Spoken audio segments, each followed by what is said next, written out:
Des problèmes psychiques dus à leurs conditions de travail chez de nombreux apprentis suisses, je vous en parle maintenant. L'enquête réalisée par le Centre de compétences en psychiatrie WorkMed auprès de 49 000 apprentis suisses est sans équivoque.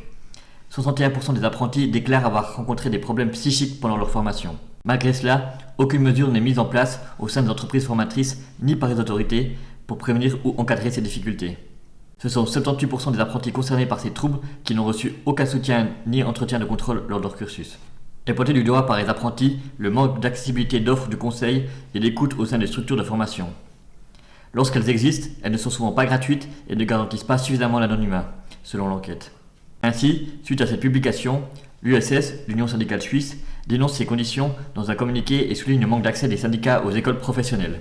Car au-delà de ces réalités psychologiques, le syndicat pointe du doigt les connotations de travail et de congés des travailleurs en formation.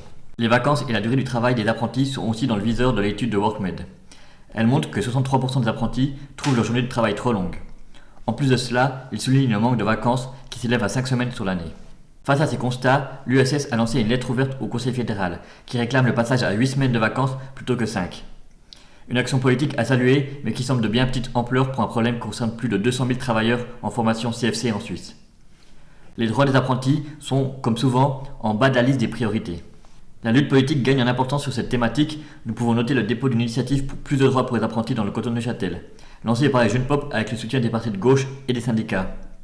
Malgré le refus du Conseil d'État, la population sera appelée à s'exprimer sur ce texte. Retrouvez d'autres articles d'analyse sur voixpopulaire.ch. Le lien est en bio.